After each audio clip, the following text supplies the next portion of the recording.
वाह अभिजीत, कितना अच्छा खाना बनाया आपने। मजा आ गया, एकदम tasty. Thank you very much.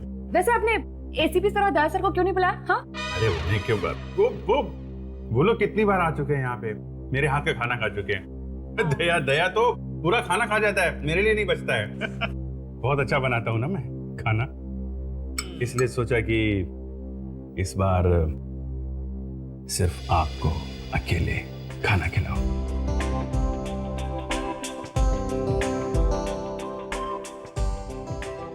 मगर एटलीस्ट सालू के सर को तो बुला लेते।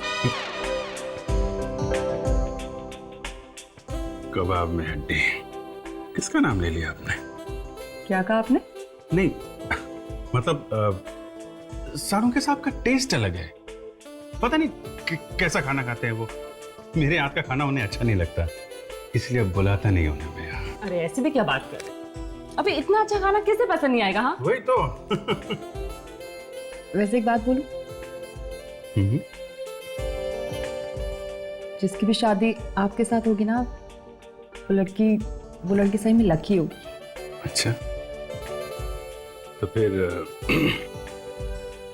क्या इरादा है आपका? हाँ? नहीं मतलब एक अच्छा सा रेस्टोरेंट खोलने के बारे में क्या इरादा है आपका? रेस्टोरेंट? हाँ, बहुत अच्छा आइडिया है। आइडिया अच्छा है ना? एकदम।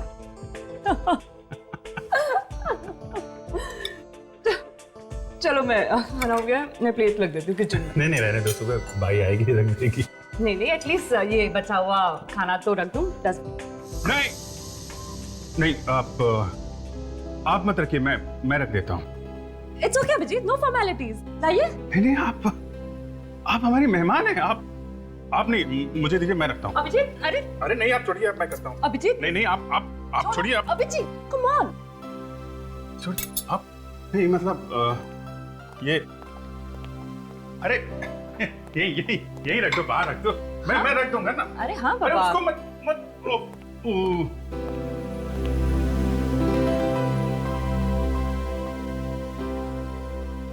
अच्छा अभिजीत, इतना अच्छा खाना बनाया तुमने, जरा मुझे भी वो पनीर की सब्जी की रेसिपी बता दो ना। पहले आप गैस ऑन करो, फिर उस पर बर्तन चढ़ाओ, फिर वो जो वो होता है ना, वो उसको थोड़ा अपना। हाँ अच्छा वो ये क्या है ये? हाँ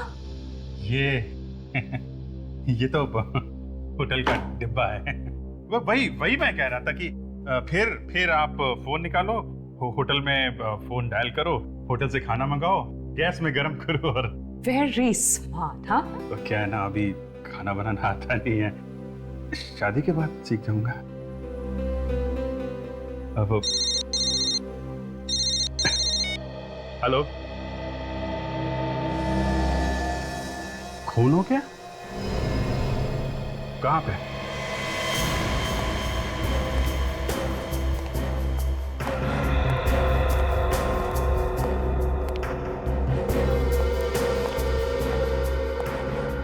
हाँ विवेक, क्या हुआ है? तो गोली वाली से।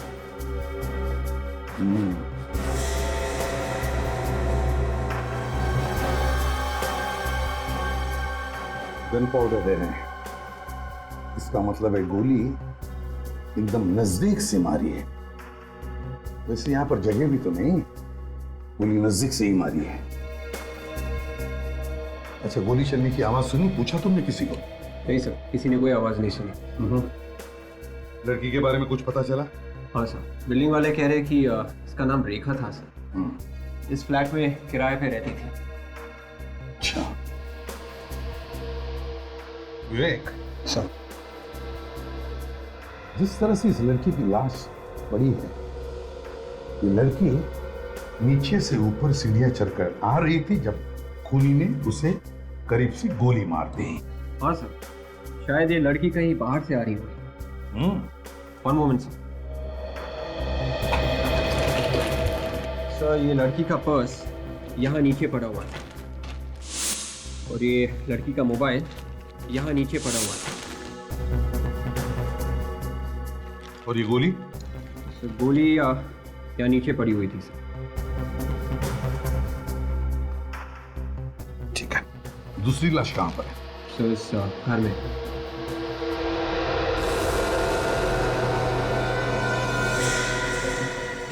आकर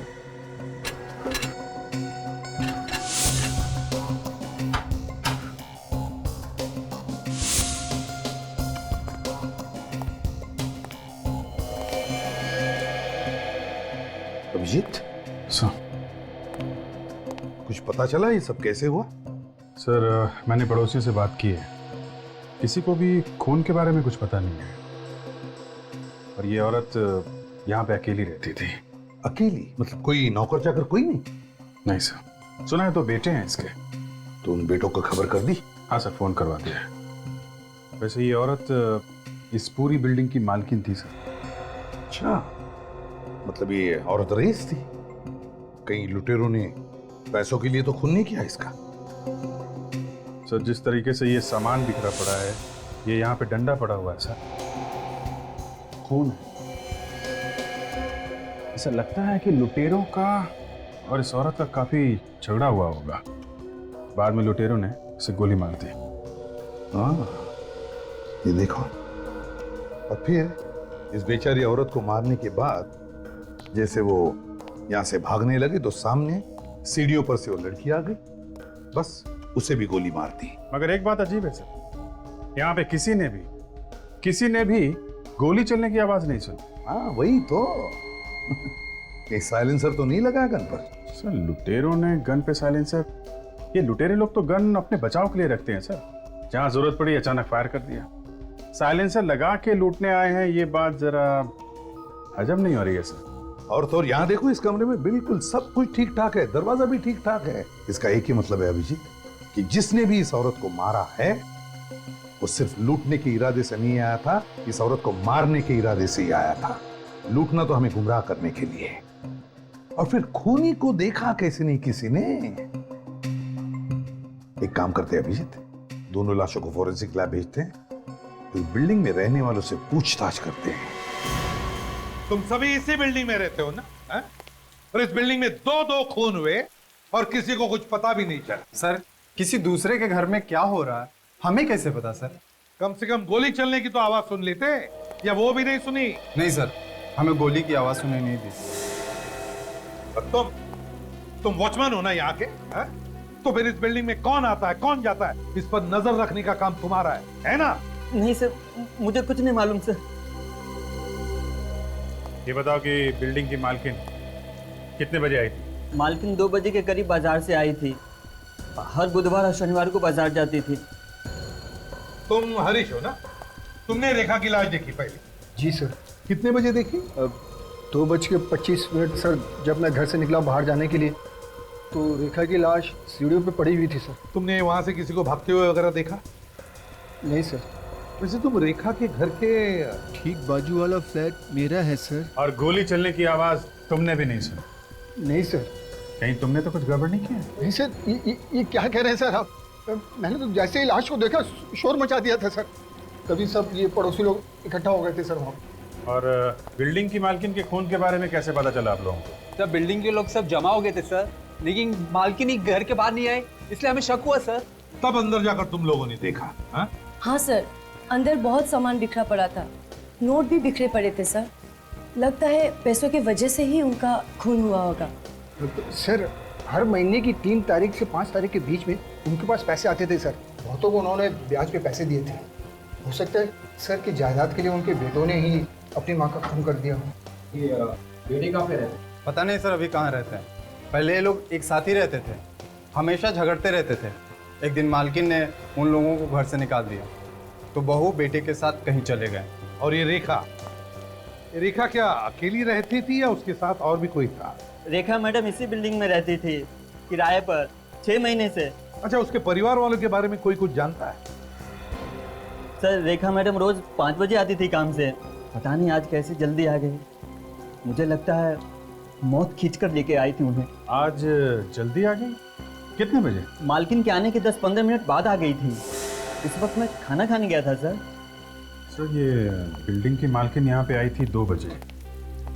बुढ़ी औरत सीढ़ियाँ वगैरह चढ़ के ऊपर गई होगी, ताला वाला खुला होगा, तो 4-5 मिनट तो चले गए होंगे। हाँ, फिर घर के अंदर जाकर सांस ली होगी, पानी पिया होगा और 5 मिनट गए होंगे। तो ऐसा लगता है कि बिल्डिंग की मालकिन 2:10 तक तो ठीक ठाक थी। और ये रेखा यहाँ पे आई थी 15 मिनट के बाद, मतलब 2:15 पे। और फिर हरीश कह रहा है कि उसने रेखा की लाश 2:25 पर देखी। इसका मतलब है अभिजीत कि जो कुछ भी हुआ है, मतलब ये दोनों खून 2:10 से लेकर 2:25 के बीच में हुए हैं। यस। इसका एक ही मतलब हो सकता है कि खूनी वहीं पर छुप के बैठा था, मालकिन के घर के अंदर, है ना? लेकिन अंदर घुसा कैसे होगा घर में? चाबी कहां से लाई होगी उसने? कहीं डुप्लीकेट चाबी का इस्तेमाल तो नहीं हुआ है? हो सकता है, बिल्कुल हो सकता है। विक, बिल्डिंग को अच्छी तरह से छान मारो, देखो कुछ मिलता है क्या। और इस एरिया में जितने भी चाबी वाले हो सबके पास जाओ, पता लगाओ क्या इस बिल्डिंग में से किसी ने भी डुप्लीकेट चाबी बनवाई है क्या।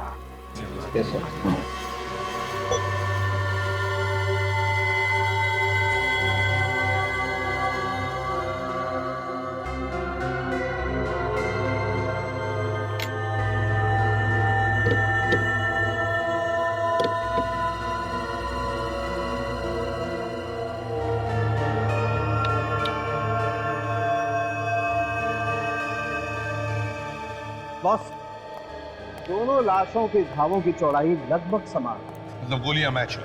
हाँ, मतलब ये दोनों खून एक ही गन से हुए हैं। बिल्कुल। तो साउंड के बता सकता है किस गन से खून हुए? भगवान हूं मैं। और नहीं तो क्या? अरे यार, मैं सिर्फ कैलिबर की बात बता सकता हूं। तेरा कैलिबर मुझे भी पता है साउंड के। बॉस, मैं सिर्फ गन के कैलिबर की बात कर रहा हूं। ये .32 कैलिबर की गन है। ये हुई ना बात है? आप रेडी? फ्रेडियो, दोनों लोगों की उंगलियों के निशान जो हमें अलमारी पर से मिले, उनके बारे में पता चला किसके हैं? हाँ सर, एक तो इस बिल्डिंग के मालकिन का है सर। फ्रेडियो, वो तो हमें पहले से ही पता है। दूसरा निशान किसका है वो बताओ। सर, दूसरे के बारे में अभी तक पता नहीं चला सर। सर, वो हमारे रिकॉर्ड्स में है ही नहीं। फ्रेडी, मुझे तो लगता है खूनी बिल्डिंग में रहने वालों में से ही कोई है। वो किसे सर? जिस प्लानिंग से ये खून हुए, लगता है खूनी बिल्डिंग की मालकिन को अच्छी तरह से जानता था। वो घर से कब बाहर जाती है, कब वापस आती है, सब कुछ। और कल जब ये मालकिन घर से बाहर गई, खूनी उसके घर में जाकर के चुप बैठा और जैसे ये वापस आई उसे उड़ा दिया। हाँ सर, खूनी किसी आसपास के ही फ्लैट में रहता होगा सर, और खून करने के बाद झट से अपने फ्लैट में जाके छुप गया होगा। हाँ, जैसे हलचल मची खून होने के बाद, वो लोगों में शामिल हो गया और निकल गया।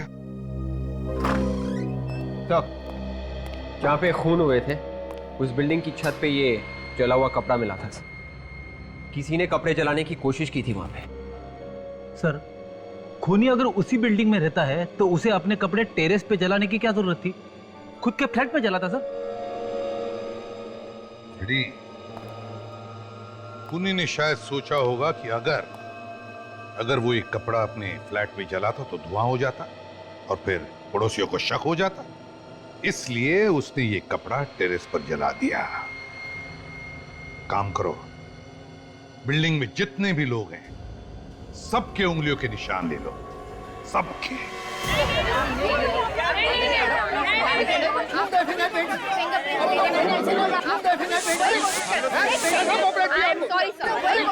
देखिए, आप प्लीज यार रुकिए, आपको लाइन में खड़े रहना पड़ेगा।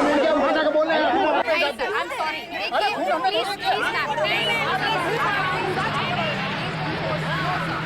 प्लीज अरे चलो यार,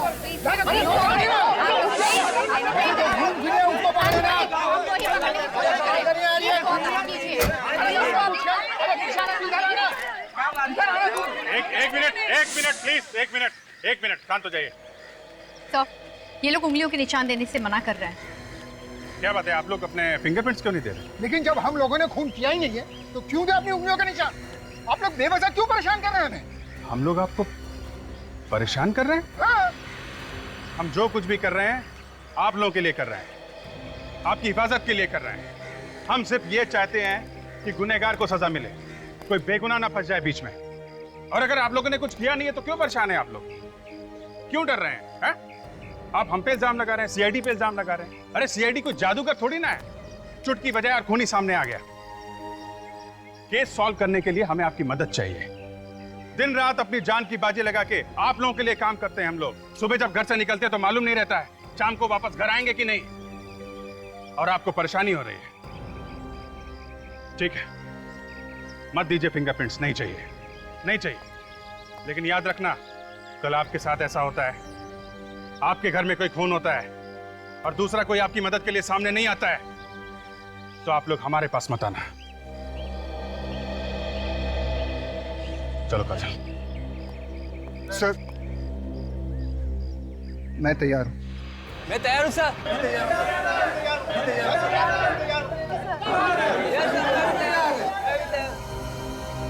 ये लो, आ गई नौटंकी। ये लोग कौन है? सर, ये दोनों उसी मालकिन के बेटे हैं जिनकी ये बिल्डिंग है। एक मिनट, आप लोग अंदर नहीं जा सकते। हमें अपनी माँ को देखना है, प्लीज हमें जाने दीजिए। देखिए, अगर आपको माँ को देखना है तो आप लोगों को फॉरेंसिक लैब जाना पड़ेगा। बॉडी फॉरेंसिक लैब जा चुकी है। सर, सभी लोगों के फिंगरप्रिंट्स ले लिए। Very good. एक काम करो, इन लोगों को भी फॉरेंसिक लैब भेज दो।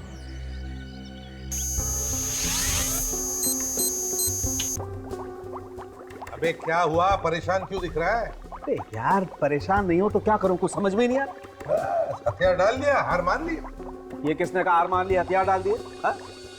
बॉस, कंफ्यूजन तुम लोगों ने क्रिएट किया हुआ है। वो कैसे? वो ऐसे कि तुम लोग बोल रहे हो कि खूनी बिल्डिंग में से कोई एक, राइट? हाँ, फिर? लेकिन यहाँ किसी की उंगलियों के निशान ही मैच नहीं हो रहे। तो क्या हमने ऐसे हवा में बोल दिया? मैं ये बात नहीं कह रहा हूँ। तो फिर?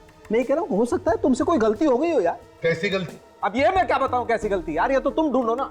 मेरे जो सामने आया वो मैंने बता दिया कि कोई फिंगरप्रिंट मैच नहीं हो रहा है, दैट्स इट। तो ठीक है, ढूंढ लेंगे हम। हाँ, ढूंढो ना। और क्या? हाँ, आइए प्लीज, आप सब यहीं पे रुकिए। सर, मालकिन के बेटे अपनी माँ को आखिरी बार देखना चाहते हैं। तारिका, दिखाओ जरा।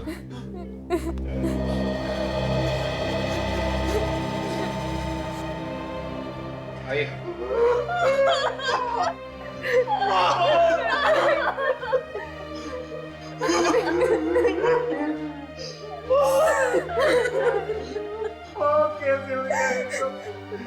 जिसने हमारी माँ का खून किया, मैं छोड़ूंगा नहीं उसको।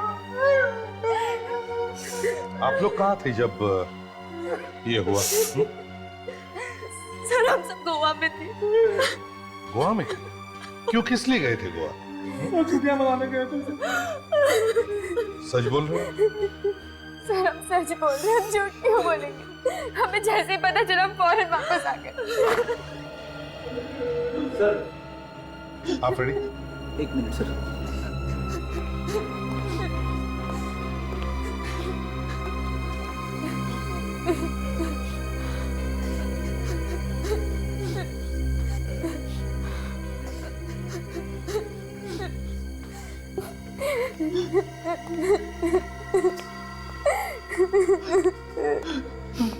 तारिका, इन सब की उंगलियों के निशान ले लो।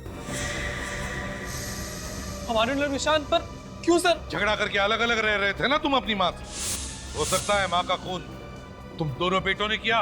लेकिन हम लोग तो गोवा में थे।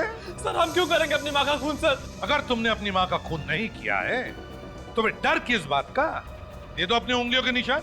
तारिका, ले लो इनके निशान।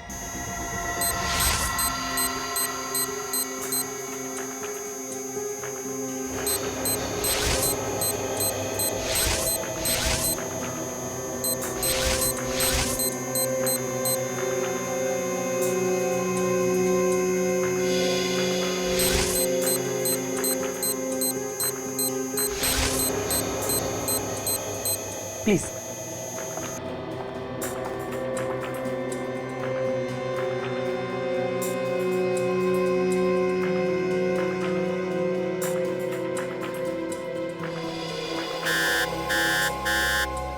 सर, हाँ, सर इनमें से एक इंसान की उंगलियों के निशान मैच हो गया।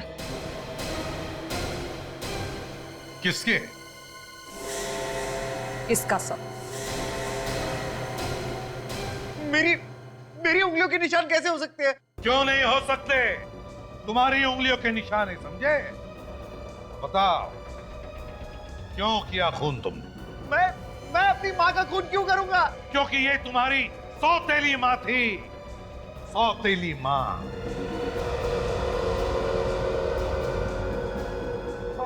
वो मेरी सौतेली माँ थी, मेरी सौतेली माँ थी, लेकिन मैं उनसे बहुत प्यार करता था। मैंने उनका खून नहीं किया है सर, मैंने खून नहीं किया है। ये आप क्या कह रहे हैं भैया? यही सच है दीपक, यही सच। माँ ने मुझे मना किया था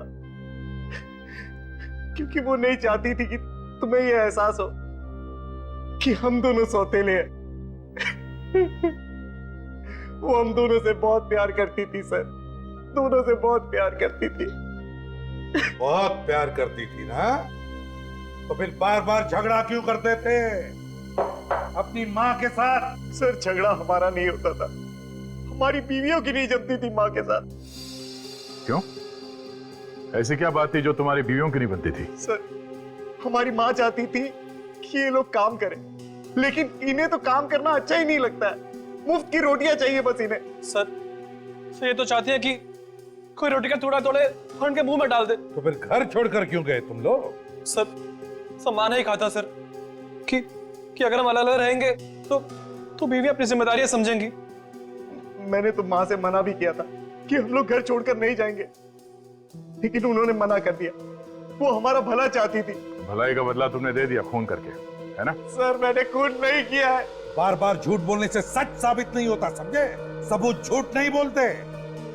तुम्हारी उंगलियों के निशान मिले हैं तुम्हारी माँ की अलमारी पर। कैसे आए वो निशान? हैं? कौन? सर 3 दिन पहले माँ ने मुझे घर पर बुलाया था। उन्हें पता चल गया था कि मुझे कुछ पैसों की जरूरत है। फिर वो मुझे 3 लाख देने के लिए तैयार थी, लेकिन मुझे 4.5 लाख रुपए चाहिए थे। लेकिन बाकी के पैसे मांगने में मुझे शर्म आ रही थी। तो मैंने नाटक किया। कैसा नाटक? जैसे ही माँ कमरे में पैसे लेने के लिए गई, मैं भी उनके पीछे पीछे कमरे में चला गया और कमरे में जाते ही तबीयत खराब होने का नाटक करने लगा। माँ बाहर गई पानी लाने के लिए, तभी मैंने अलमारी में से पैसे चुरा लिए। शायद उसी वक्त मेरी उंगलियों के निशान आ गए होंगे। वाह रे वाह, या देखा इस सत्यवादी को? ये माँ से पैसे भी मांगता है, ऊपर से माँ के पैसे भी चुराता है और फिर कहता है कि पैसे मांगने में शर्म आती है।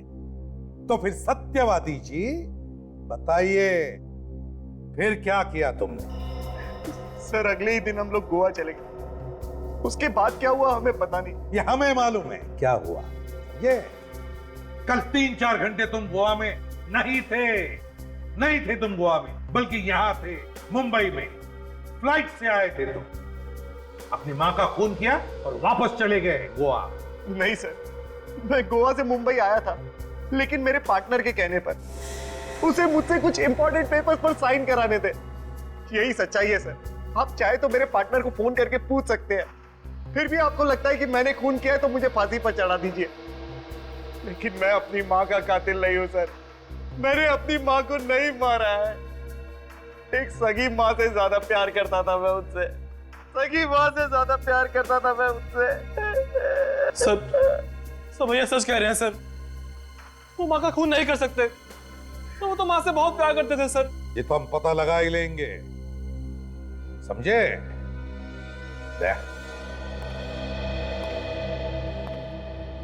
पता नहीं क्यों ऐसे लग रहा है कि कुछ छूट रहा है हमारे हाथों से। इस केस में कुछ तो छूट रहा है। फिर से शुरू से देखना पड़ेगा। तब तक इसे कस्टडी में रखो।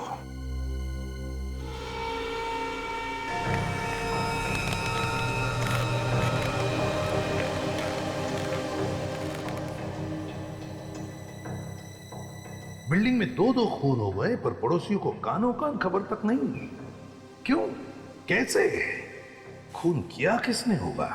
शायद ये लड़की कहीं बाहर से आ रही होगी। वैसे ये औरत इस पूरी बिल्डिंग की मालकिन थी सर।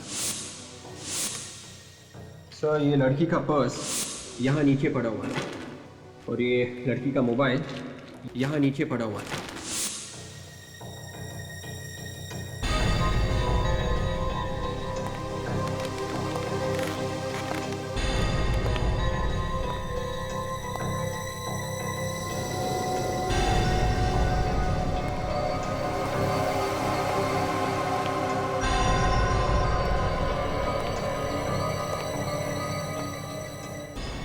ये बताओ कि बिल्डिंग की मालकिन कितने बजे आई थी?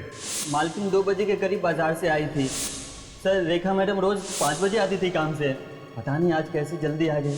हर महीने की 3 तारीख से 5 तारीख के बीच में उनके पास पैसे आते थे सर। हो सकता है कि जायदाद की वजह से उनके बेटों ने ही अपनी माँ का खून कर दिया हो सर। लेकिन मैं अपनी माँ का कातिल नहीं हूँ सर। मैंने अपनी माँ को नहीं मारा है। एक सगी माँ से ज्यादा प्यार करता था मैं उससे। अगर ये खून बेटों ने नहीं किया है तो फिर खून किसने किया होगा?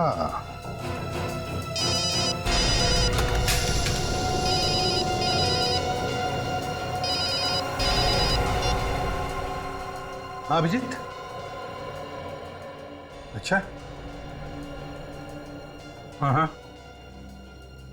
ठीक है, मैं तुम्हें बाद में फोन करता हूं। Okay okay.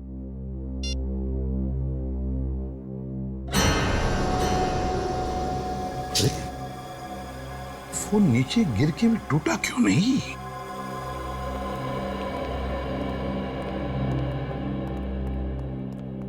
क्या हो सर? क्या बात है जो आपने रातों रात बुला लिया हमें? हमारे लिए रात क्या दिन क्या, बात ही कुछ ऐसी है। हुआ कैसे? इस केस में बहुत बड़ा सुराग हाथ लग गया है। कैसे सुराग? जब मैं घर गया तो न जाने क्या मेरे दिमाग में आया। मैंने अपना ये मोबाइल फोन 3 बार ऐसे 3 बार गिराया, लेकिन मेरे मोबाइल को कुछ नहीं हुआ, सिर्फ उसका कवर अलग हुआ था और एक छोटा सा स्क्रैच स्क्रीन पर था।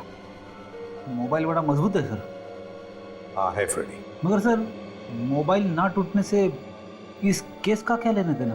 फ्रेडी, मेरा ये मोबाइल 3 बार ऊपर से नीचे गिरने के बाद भी उसे कुछ नहीं हुआ, सिर्फ एक छोटा सा स्क्रैच स्क्रीन पर। और फिर ये मोबाइल, रेखा का ये मोबाइल जो हमें उसके लाश के पास से मिला, इसका स्क्रीन देखो कितनी बुरी तरह से टूटा हुआ है। ये कैसे है? लगता है खूनी ने रेखा का पहले खून किया और फिर उसके मोबाइल को इतनी बुरी तरह से तोड़ दिया, फिर उसके लाश के पास रखा और वहां से भाग गया। मगर सर, वो चोर ऐसा क्यों करेगा? वो तो गोली मार के सीधे भाग जाएगा वहां से। वही तो दया, ये खून चोरी की वजह से नहीं हुए, खून की वजह से चोरी हुई है। खून की वजह से चोरी? वो कैसे सर? फ्रेडी खूनी रेखा को मारने के लिए आया था, लेकिन उसने पहले बिल्डिंग के मालकिन के घर में चोरी की और मालकिन का खून कर दिया, और फिर उसके घर से बाहर निकलने के बाद उसने रेखा को भी मार दिया। क्यों? हमें यह दिखाने के लिए कि ये दोनों भी खून उसने चोरी की वजह से किए। हमें गुमराह कर रहा था वो। तो रेखा का मोबाइल? गलती की फ्रेडी, खूनी ने बहुत बड़ी गलती की, रेखा का फोन तोड़कर बहुत बड़ी गलती की। मोबाइल कंपनी में जाओ और पता लगा रेखा ने किस किस को फोन किए थे और उसे कहां कहां से फोन आए थे, और उसके ऑफिस में भी जाकर पता लगाओ कि रेखा कहां कहां जाती थी, किस किस से मिलती थी और वो कहां की रहने वाली थी।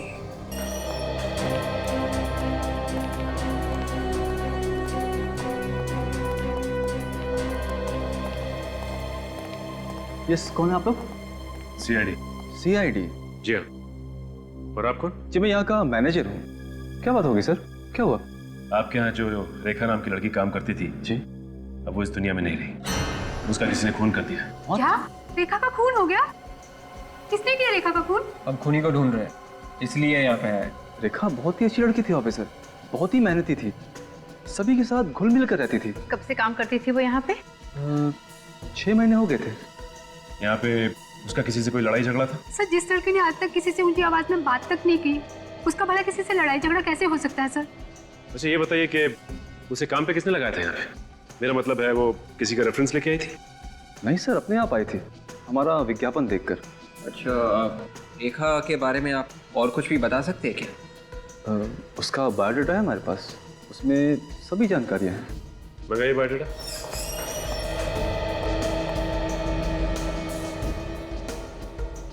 बायोडाटा में लिखा है कि 4 साल से रेखा मुंबई में काम कर रही थी और बीच में उसने नौकरी भी छोड़ी थी। और ये देखो, 2005 से 2009 तक उसने इस कंपनी में काम किया और उसके बाद 2009 से 2011 फरवरी तक कोई भी काम नहीं किया। आपने उससे पूछा नहीं कि इन 2 सालों में उसने क्या किया? पूछा था सर। 2009 में एप्टीट्यूड कंपनी का जॉब छोड़ने के बाद वो अपने गांव चले गई थी। 6 महीने पहले ही वो वापस इधर आई है और हमारे यहाँ जॉब कर रही है। गांव का है उनका? जी, गांव के बारे में उसने कभी कुछ नहीं बताया। अच्छा ये बताइए कि उससे मिलने जुलने कोई आता था यहाँ पे? सर, जब से उसने ऑफिस ज्वाइन किया है आज तक हमने तो नहीं देखा उससे कोई मिलने आया हो। सर, एक बार मैंने उसे देखा था किसी आदमी से बात करते हुए ऑफिस के बाहर। अच्छा, कौन था वो? मालूम नहीं सर, दूर से देखा था इसलिए चेहरा देख नहीं पाई।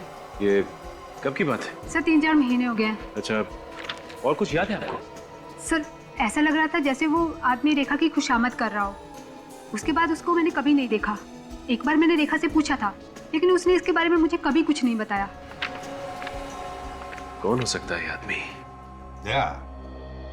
2 और 2:25 के बीच में रेखा और उस बिल्डिंग की मालकिन का खून हो गया।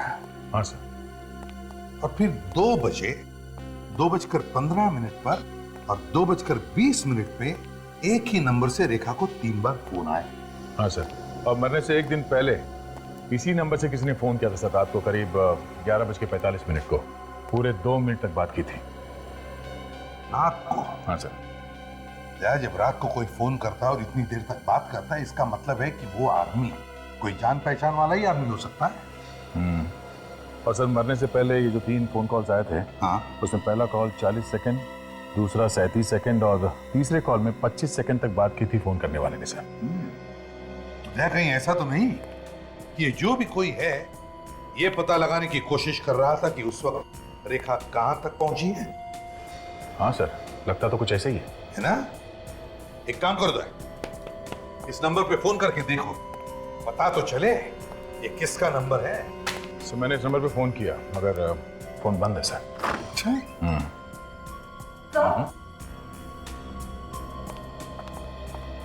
बोलिए, क्या बात है?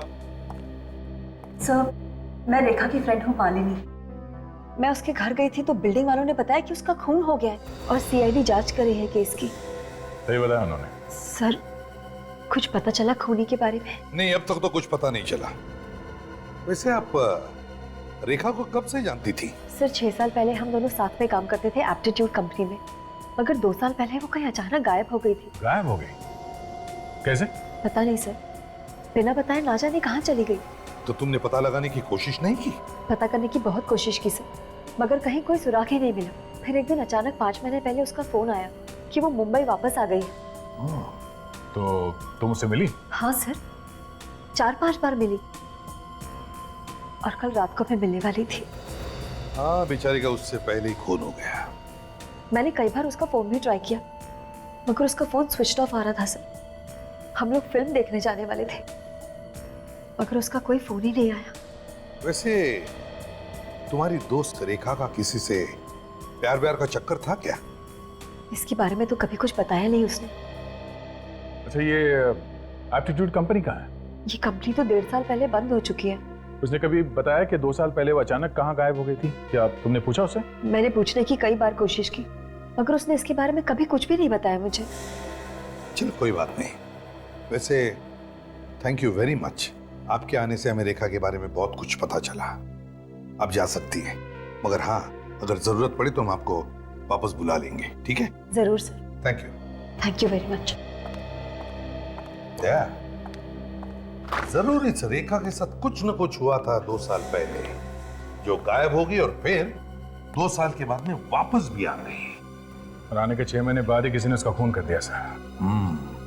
अच्छा, उसके गांव के बारे में कुछ पता चला?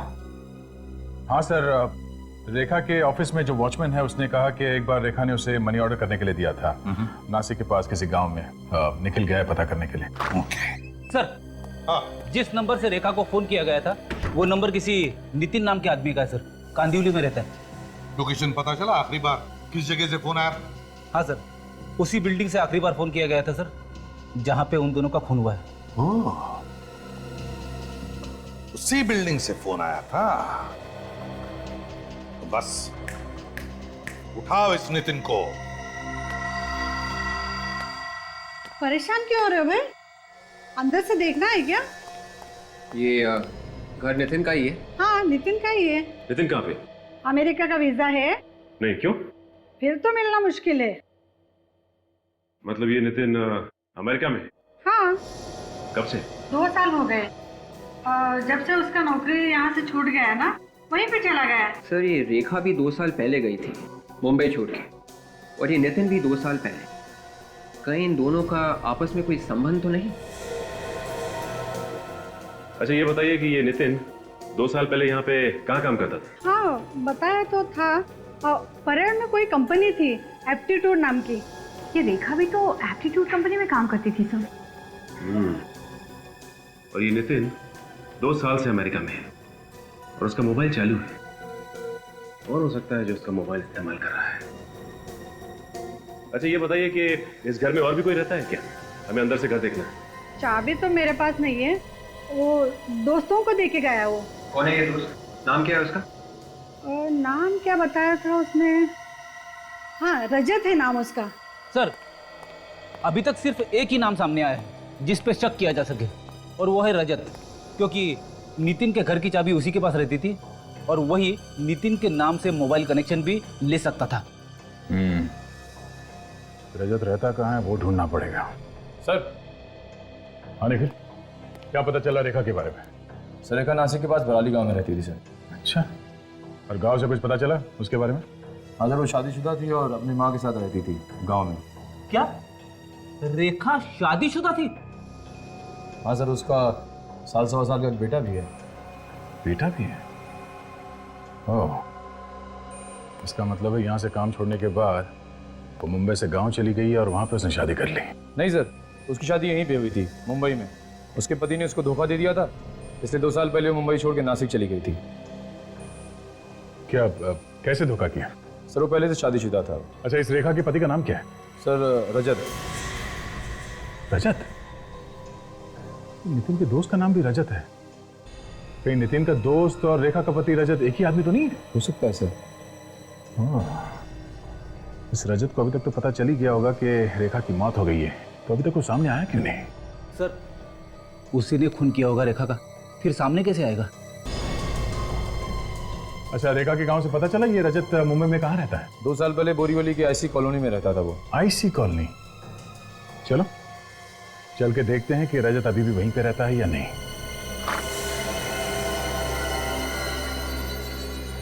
क्या बात भाई साहब, किसे मिलना है? रजत से। हाँ बताइए, मैं ही हूँ। दरवाजा खोलो। आप लोग कौन? सीआईडी। सीआईडी? हाँ, सीआईडी। रेखा को जानते हो? और रेखा? हाँ, रेखा जानते हो? अभी सब ड्रामा देखने का टाइम नहीं हमारे पास। जानता है या नहीं? हाँ हाँ, वो जानता हूँ सर। उसका खून करके यहाँ पे आके छुप के बैठा तू? सर, खून? हाँ। क्या सोच क्या रहा था? सर, भी आप लोगों ने नहीं तो बताया सर कि उसका खून हो गया। परसों दोपहर को 2 और 3 बजे के बीच में कहाँ थे तुम? मैं पुणे में था सर। सबूत क्या है तुम्हारे पास? सबूत सर, होटल रॉक सर। आप चाहिए तो फोन करके पूछ लीजिए। मैं रूम नंबर 203 में ठहरा हुआ था सर। विवेक, पता लगाओ ये सच बोल रहा है या झूठ? Yes sir. से रेखा से मिले थे ना तुम? हाँ सर, 2 बार मिला था सर, वो भी सर 3 महीने पहले मिला था। कहाँ पर? सर, रेखा मुंबई में नहीं थी। अचानक 3 महीने पहले मैंने उसको उसके ऑफिस के बाहर देखा, तब मुझे पता चला कि रेखा मुंबई में है। सर, मैंने उससे बात करने की कोशिश की, लेकिन उसने मेरे से बात नहीं किया सर। क्यों? बात क्यों नहीं की उसने तुमसे? मेरे से थोड़ी गलती हो गई थी। गलती? कैसी गलती? सर, मैं और रेखा एक ही ऑफिस में काम करते थे और मैं सर उससे प्यार कर बैठा। तो इसमें गलती क्या? मैं सर पहले से शादीशुदा था। और रेखा को ये पता नहीं था कि तुम्हारी पहली शादी हुई थी? नहीं सर। फिर रेखा भी मेरे से प्यार करने लगी। फिर हम दोनों ने चुपके से दूसरी शादी कर ली और फिर सर जैसे उसको पता चला वो मेरे से नाराज हो गई और छोड़ के चली गई सर। और अब जब तुम्हें मिली तो तुम्हें डर लगा कि कहीं ये तुम्हें पकड़वा ना दे, हाँ? इसीलिए उसका खून कर दिया? नहीं नहीं नहीं सर, मैं तो सर पिछले 3 महीने से उससे मिला नहीं सर। नितिन कौन है? नितिन? नितिन हाँ दोस्त है मेरा। हम दोनों एक ही ऑफिस में काम करते हैं। आजकल वो अमेरिका में है सर। तुम्हारे और रेखा के रिश्ते के बारे में ये नितिन जानता है? हाँ सर। ये मोबाइल नंबर 0190732802 जानते हो? नहीं सर। किसी ने नितिन के घर के एड्रेस प्रूफ पे ये नंबर लिया है। नहीं नहीं सर, ये कैसे हो सकता है? सर नितिन के घर के सारे पेपर्स मेरे पास हैं और उसके एड्रेस पे ये नंबर कैसे निकाल सकता है सर कोई? वो तो हम पता लगा ही लेंगे कि इस एड्रेस पे किसी ने ये नंबर कैसे लिया। सर ये सच कह रहा है, ये पूना में ही था। इस वक्त तुम्हारी पहली बीवी कहाँ है? सर पता नहीं सर। मालूम नहीं? उसकी फोटो है तुम्हारे पास अभी भी?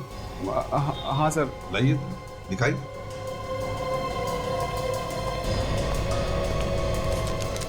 सर ये मेरी पहली बेबी थी। सर डाइवोर्स के बाद हम दोनों अलग रहने लगे थे। अच्छा, तो ये चक्कर है।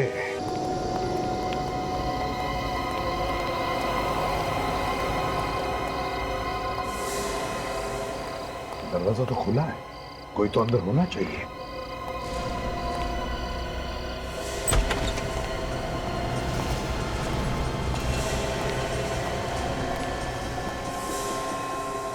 देख विवेक, तुम दोनों इस तरफ जाओ, काजल इस तरफ जाओ।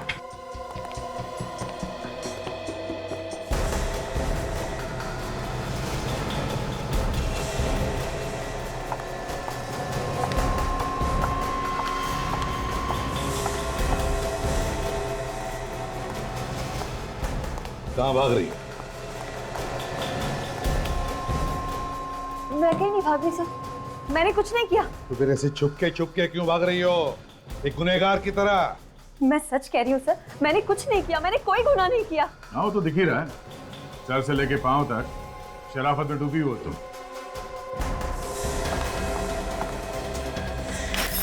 रुक जाओ, कोई मेरे पास नहीं आएगा, दूर खड़ा रहो मुझसे। अगर कोई मेरे पास आया ना तो मैं अपने आप को जान से मार डालूंगी। नहीं मान ली, पागलपन छोड़ दो, हमारी बात मानो और अपने आप को हवाले कर दो हमारे। अगर कोई मेरे पास आया तो मैं सच में मार डालूंगी अपने आप को। छोड़ो मुझे। तुमने मारा ना रेखा को?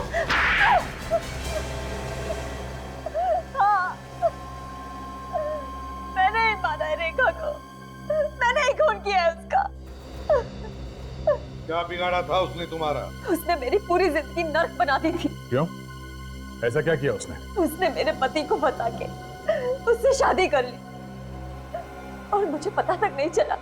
और जब पता चला तो रजत मुझे छोड़ के चला गया।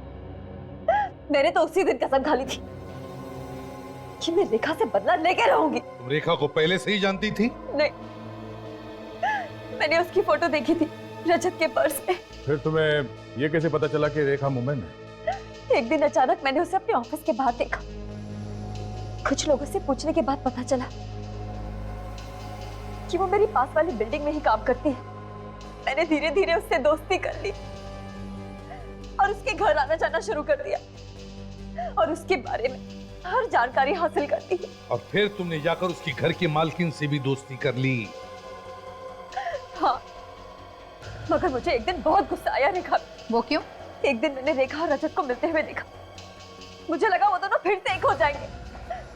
अगर रेखा ने रजत को अपने बेटे के बारे में बता दिया तो वो उसे फिर से अपना लेगा। यही सोच के मैं अंदर ही अंदर जलने लगी थी। ये कहानी तो हमने सुन ली, हाँ? ये बताओ कि रेखा को मारा कैसे? मुझे पता था कि उसकी मकान मालकिन हर बुधवार और शनिवार को 12 से 2 के बीच में मार्केट जाती है। और फिर शनिवार के दिन 12 और 2 बजे के बीच में तुम घर में घुसकर छुप गई है। मगर तुम्हें उस घर में घुसने के लिए चाबी कहां से मिली? हाँ? मैंने उसके घर की डुप्लीकेट चाबी बनवाई थी और मौका पाके मैं उसके घर में जाके छुप गई। जैसे उसकी मकान मालकिन अंदर आई, मैंने उसे भी मार डाला। और रेखा को फोन करके तुमने घर बुला लिया? मैंने रेखा को पहले ही बोल दिया था कि आज हम फिल्म देखने जाएंगे, तुम आधे दिन की छुट्टी लेके आ जाओ, और वो तैयार भी हो गई। और फिर तुम हर 5 मिनट रेखा को फोन करने लगी, यह पता लगाने के लिए कि वो कहां पहुंची है। हाँ, और जब रेखा ने मुझे बताया कि वो बाहर सीढ़ियों पे पहुंच गई है, तो मैं बाहर निकली और मैंने सीढ़ियों पे ही रेखा को मार दिया और उसका फोन भी तोड़ दिया ताकि किसी को फोन के रिकॉर्ड ही ना मिले, और वहां से टेरेस पे भाग गई। और तुमने वहां पे अपनी जैकेट जला दी और फिर बी विंग से होकर नीचे उतर के भाग गई तुम? हाँ? हाँ। तुम्हारी बदले की आग में तुमने 2 लोगों के खून कर दिए। अगर ठंडे दिमाग से सोचती तो शायद आज ये नौबत नहीं आती। अब जेल में सड़ते रहना, फांसी का ऑर्डर आने तक।